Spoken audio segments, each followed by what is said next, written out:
Smith. Hi, I'm Serena Halstead. And I'm Spencer Ziegler, and welcome to Data Lit, a podcast for educators by educators. So we're in the middle of our rubrics series, and we've been chatting with a bunch of different educators on how to use rubrics, how to develop them. And one of the running themes that we found is how to use rubrics formatively can be a little tricky. It's really tempting for them to be solely an evaluation tool for teachers, but we really want them to be a learning tool for students. So we've been wondering, okay, how do you do so? And today we're blessed to have three wonderful digital learning coordinators that I think have a really practical and powerful way to use rubrics and make them a tool for students so that they can drive instruction. So today we got Barb Vinal, Wanda Hanley, and Sadie Hoover. Barb, Wanda, Sadie, thank you for joining us. We're glad we Thanks could be for here. having us. Yeah, thanks so much. Our pleasure, our pleasure. So let's jump in. So what are interactive rubrics, which is the topic we're going to discuss today? An interactive rubric is simply a rubric that contains hyperlinks. Those hyperlinks go to materials that support additional learning the students need to complete the task. And an interactive rubric takes the skill being assessed and breaks it down into steps. This creates a learning progression that allows students to determine their own path. It's also helpful for students to self-assess their work, and it provides links to additional material to support and continue their learning. Thanks, Barb. And I think even more importantly, interactive rubrics are set up in a way that they are not the period at the end of the sentence. And I say this because they give students an opportunity to go beyond their current skill level in order to reach their full potential. I like how you mentioned that, Sadie. One of the things I think that Spencer touched on is rubrics really for students more so than for teachers. And so when we think about it, how might a teacher find them useful in their class? Yeah, that's a great question. Students, when you have an interactive rubric like this, they can self-assess their work. And it's a way that a traditional rubric doesn't allow them to self-assess their work. So, for example, if a student looks at a rubric and they look at the first level of the rubric, they can click on a link and they can access additional materials with examples to then improve their final product if they want to move up different levels of the rubric. Yeah, I love just hearing the agency and how y'all describe this. It's about what students are doing, instead of what teachers are doing, just kind of filling out. It makes me think of it was 2018, 2019, we did a student survey and we asked our Wake County kids just what their relationship is with their work. And there's an item that really stands out. It's, I feel like I have a say about what happens to me at school, that idea of being empowered. And fifth grade, it topped out at just 68%. And then it was pretty much a steady decline till 12th grade of being 48%. That's really kind of distressing. So we got to find more ways for students to feel like they have the agency to figure out where they are and where they want to go next. So I love hearing this about interactive rubrics. Seems like it's a way to do so.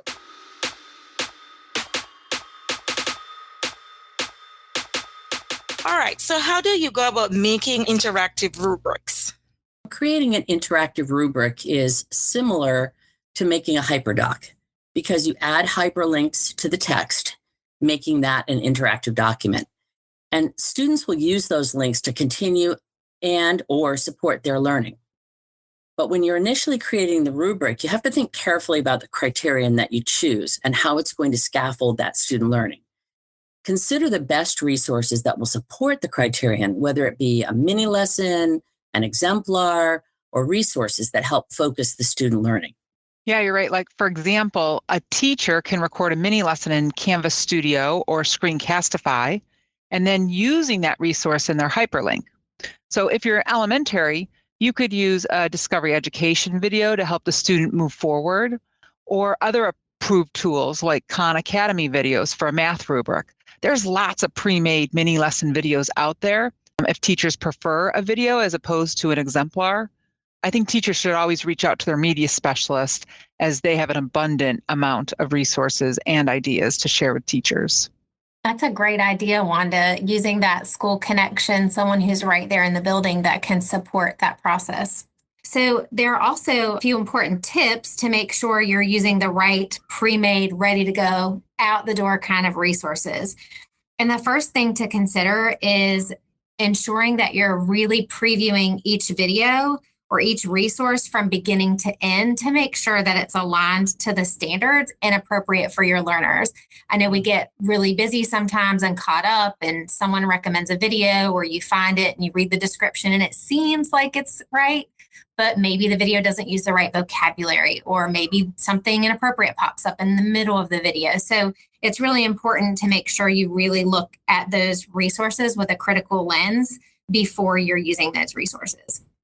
The second thing is to make sure that, if you're using any kind of a Google Doc or a slide deck or any digital resource, is that you're checking how you've shared the link. Because within that interactive rubric, you can put a hyperlink directly to a video or a Google Doc or something from your Google Drive maybe. And you want to make sure that your settings are set in a way that anyone with a link in Wake County can view. Therefore, when students click that link, they're not running into this sort of wall where they hit and they're like, oh, I can't see this video or I can't see this document. And the third thing I think we really need to consider that's an important tip is to verify each time you use the rubric that all the links are still valid and they're all still accessible. Because, as we start new quarters and start new semesters, we tend to reuse, right? That's even a nice feature in Canvas. You can copy one thing from one course to another. And so when we do that, just take a few minutes and double check all those links and make sure everything's working correctly in case you need to update any of those resources. And you know what, Sadie, I always ask myself, is this user-friendly and accessible for all my learners? Now, if you're using like something for the littles, you could maybe use an image if needed, and not a word. And if you're working with older learners, they would probably love an image as well, if appropriate. And then I always love to include closed captioning with the videos because I think that's important to have closed captioning. It's one of those accessibility formats that are great to include. That's great, Wanda. There are a lot of tools that can support teachers in creating that interactive rubric as well. Teachers could use a table within Google Docs. They could use Canvas rubrics. They could use Google Drawings, a Padlet Works, or even Google Sheets. And because there are so many options, it can really be difficult to choose a tool sometimes. For example, creating it in Excel or Sheets makes it really easy to upload to Canvas, but that requires some sort of advanced skills and knowledge that you might have to have. Something simple is creating a table in a Google Doc, for example. It isn't really necessary that your rubric look like a traditional rubric, as long as it scaffolds the learning and it's easily accessible to students. Because a traditional 3-point or 4-point rubric doesn't always serve the purpose. So looking at what the purpose is and how that rubric is going to really help your students scaffold their learning is the most important thing. Barb, you're a woman after my heart because I think that's one thing anybody who knows me knows that I always start off, what is your purpose, right? Yep. And so it is good that we are stressing that even when you're using a rubric, you have to first start off with what is your purpose. And so it sounds as though this interactive rubric helps a teacher whose purpose is to not only assess the kids and see where they are, but also add that piece of ownership where they're not coming to you every 5 seconds to be like, is this it? Is this it? Where you're getting them to see, okay, you're sort of building their ability to sort of, like you said, self-assess and to see, okay, this is what the teacher is looking for. How can I see? And how can I gauge for myself to see, okay, this is what the target is. This is what it needs to look like. And so adding that nice piece of criteria, like what does success look like along the way, I think is a really, really good benefit of this tool. Yeah, and you raise a great point, Mellisa, in that this isn't necessarily more work, it's just shifting the work up front.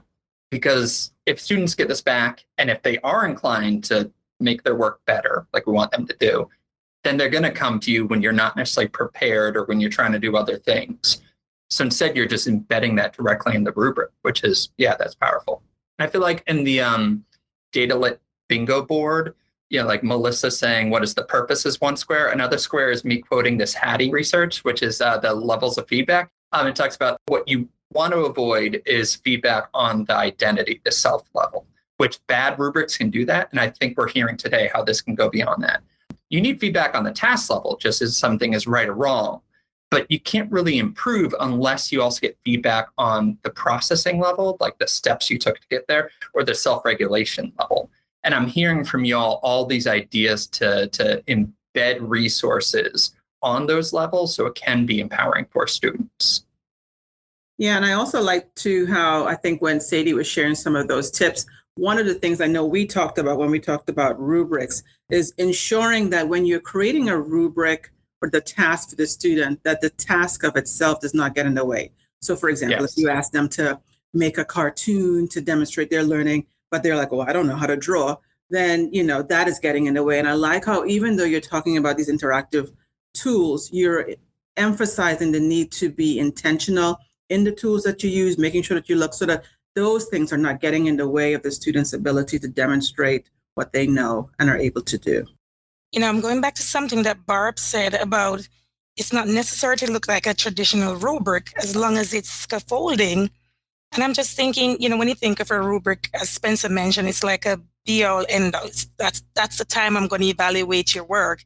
But what makes this so unique is that the students are still learning. Learning continues. Even though you're using a rubric, the learning continues. An idea just came to my mind.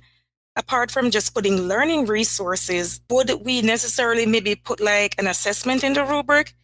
You're assessing one thing, but then would you put like another assessment in it for students to just practice on their own? Would that be like one of the resources to use? Yeah, I think so. And Edutopia has an article on interactive rubrics, and they talk about how practice quizzes could be something that is embedded there. So kids get those practice. And I think that that's part of this whole, you're taking something that is too often thought of just as summative and figuring out how to use it formatively. So I think definitely you could have some formative assessments in there as a way for students to kind of beef up those skills that you're trying to measure there, right? Mm-hmm. As you two were speaking, it reminded me, Serena, that word scaffolding just always is in the back of my mind. And I think if you're really carefully crafting this interactive rubric, you can embed, exemplars and scaffolds and all of these things and the accessibility features that Wanda mentioned. And when you do all those things and you try to, you obviously have to simplify it, but it really levels the playing field for all of your students, right? To have access to be able to create really great content and demonstrate their learning at the same time. Yeah, it makes me think of that, there's that creative writing advice, show, don't tell. And this feels like that. Instead of a rubric, too often just tells them, like, do better. Well, this shows them how to do better, what to do next. It's nice.